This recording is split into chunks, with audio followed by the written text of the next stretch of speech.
So the Sweet Baby drama has grown into an even bigger monster than the last time we talked about it, and I didn't actually think that that was possible. But it turns out that Chris Kindred, Sweet Baby Inc., and other people who are in defense of them, particularly the shill media, by all accounts, it appears that they have quadrupled down on their claims against gamers.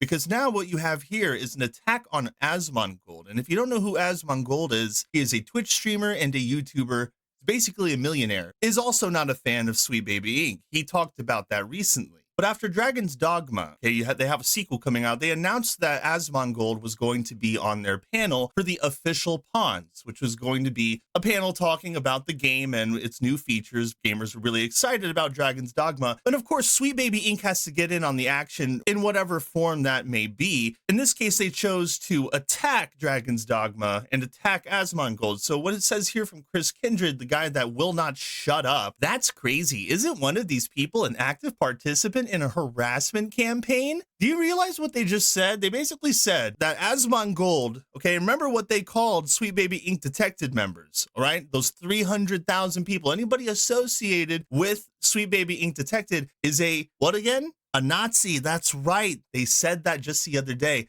And now they're essentially calling Asmongold a Nazi too. He was involved in a harassment campaign. They keep saying that word. They keep using it, harassment campaign. Basically disagreeing with woke ideology being injected in video games and just not buying their games. That's a harassment campaign, right? But they're not just calling Asmongold a Nazi in this one, saying that he's in a harassment campaign. They're saying that Dragon's Dogma by association, remember? So Sweet Baby Inc., okay, which is a consulting agency for video game studios, that the guys that video game studios hire, they are calling Dragon's Dogma developers for having them on their panel, you know what?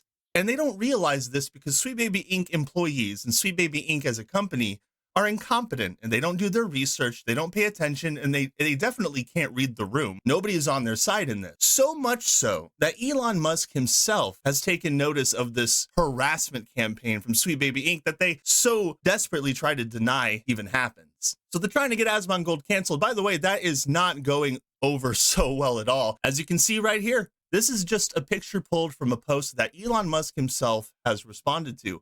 This is, of course, from Ian Miles Chong.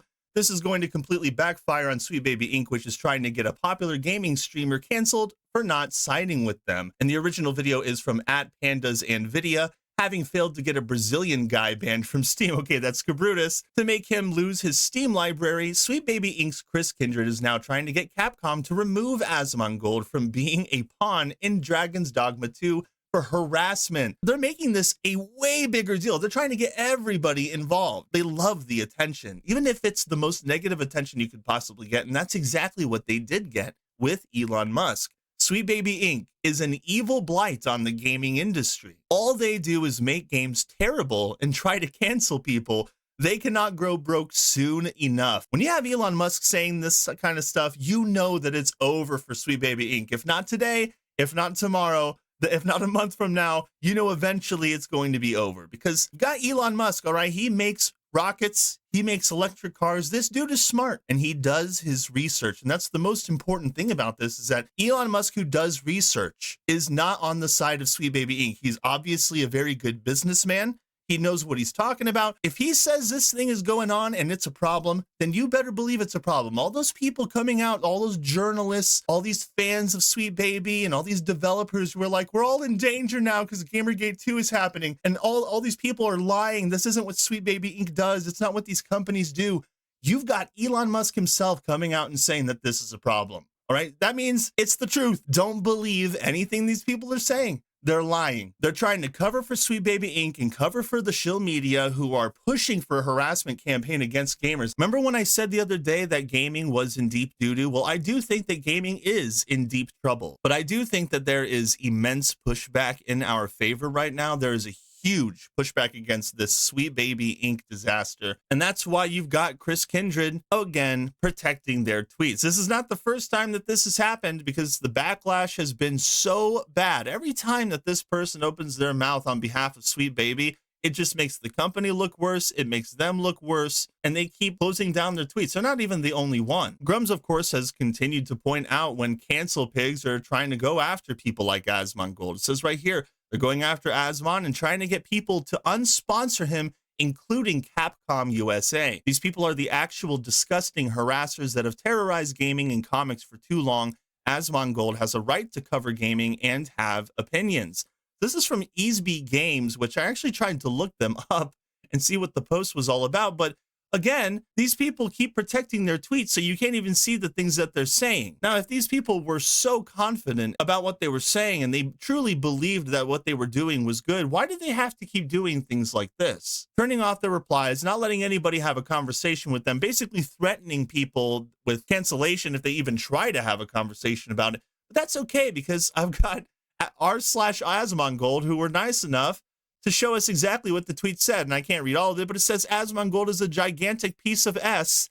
And the reason we're currently in the midst of what can only be described as hell, even for people completely divorced from the current situation, the fact that Capcom has decided to platform him, blah, blah, blah, blah, blah. People are not happy about this. They are just upset that Steam told them no. And they said, how dare you say anything else than what I want you to say, or insert random word to categorize your enemy as something he is not.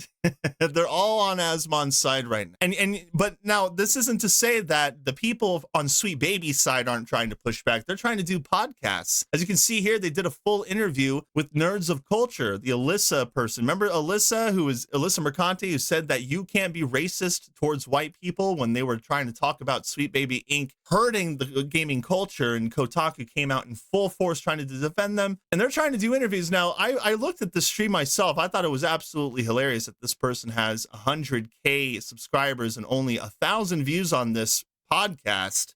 People, I guess, went out of their way not to watch it. But that's what happens when you have most of gamers in the world not on your side for things that you said against a particular race of people, specifically white people, which is weird since the person who said those things about white people is white herself. Does it make any sense? And the media hasn't stopped on their end either. You've got other websites talking about how Sweet Baby Inc. is innocent and Gamergate 2.0 is just opening the gates for racism and bigotry and misogyny once again. Because this female writer says right here, and that still feels true, I wasn't writing or even much into gaming at the time of Gamergate, but as a woman working in this space, it's a deeply scary thing to read about, and it hasn't gone away. And this person is talking about when Anita Sarkeesian was being pushed back against by gamers. There's clearly a poison. There's a misrepresentation of what Gamergate 1.0 was, and that's being applied to what they think is Gamergate 2.0. But what is really happening is gamers are just sick and tired of having extreme radical politics injected into their video games and being forced to accept them against their will.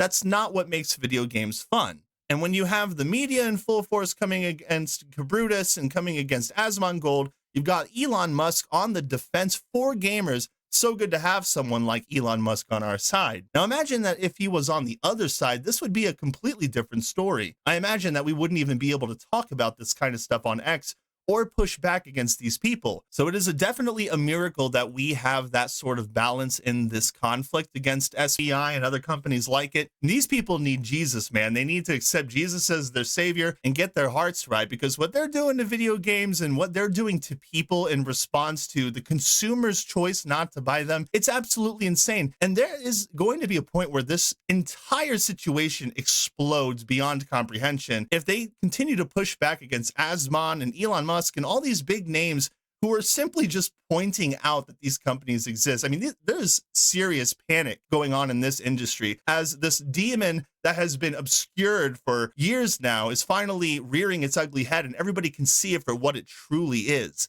It's going to be a very interesting couple of weeks, probably even longer than that. I assume that this is going to get even crazier. I hope you guys enjoyed this video. If you liked it, share it. That would be awesome. And hey, if you're feeling ultra spicy, consider subscribing to my channel so that you're always up to date on what kind of thing I've got going on. I look forward to seeing you all in the next one. Later. Meow, meow.